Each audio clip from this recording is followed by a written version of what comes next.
அதனால நான் வந்து பயிற்சி எடுத்த மாதிரியே தான் இருப்பேன். நான் ஏசியில படுக்கிற முடியாது, ஏசிலேயே வந்து நான் வந்து போற முடியாது. ஏன்னா என்னைக்கா இருந்தாலும் என்னையும் 1 வருஷம் 2 வருஷம் ஜெயில முடக்குவான். என் சமயத்துக்கு நான் போராடும் பொழுது அப்ப நான் தாங்கணும்.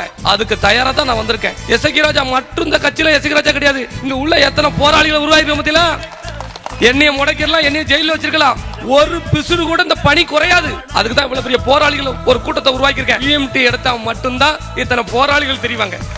ஏன்னா நான் உருவானது குறைஞ்சது என் தலை சாயதுக்குள்ள ஒரு 25 எசகி ராஜாவை உருவாக்கி விட்டுணும்டா அப்படி நான் நினைப்பேன். ஏன்னா மனுஷனுக்கு சாவு என்னைக்குனாலும் வரும். புரியுதா உங்களுக்கு? இன்னைக்கெல்லாம் டக்குனு அப்படியே போற இடத்துல ஆடுற தான். இதெல்லாம் யோசிப்பேன். நான் ஒரு காலமும் நான் உசுருக்கு பயந்தே கிடையாது. கொஞ்ச நாள் கொஞ்ச தூரம் கொஞ்சம் விட்டு நான் போயிட்டோம்னா என் சமூகத்தை கட்டமைச்சிடலாம் அப்படிங்கிற ஒரே ஒரு எண்ணம் தான் இன்ன வரைக்கும் என்ன ஓட வச்சுட்டு இருக்கு. தூங்கவே இல்லை நான். புரியுதா? என் கூட இருக்கவங்களுக்கு தெரியும், என் தம்பிமார்கள் தெரியும். தூங்கவே இல்லை, தூக்கம் இல்லை. என் சமூகத்துக்கான விடுதலையும் என் சமூகத்துக்கான பாதுகாப்பையும் நான் உறுதி தான் தூங்கணும்னு வச்சிருக்கேன். அப்ப இந்த சமுதாயம் என்னை வளர்த்திருக்கு. இந்த சமுதாயத்துக்கு உண்மையா இருந்தா நம்மள உண்மையிலே இந்த சமுதாயம் விடாது. நான் என் சாதியை நம்பினேன், எல்லாரும் சாதியை நம்பல. புரியுதா உங்களுக்கு? அதனால அடை வச்சுட்டு ஓடிட்டான். நான் என் சாதியை நம்பி உசுருக்கு உசுரா நான் இருக்கிறதுனால இந்த சமுதாயம் மேல மிகப்பெரிய ஒரு நம்பிக்கை வச்சிருக்கு.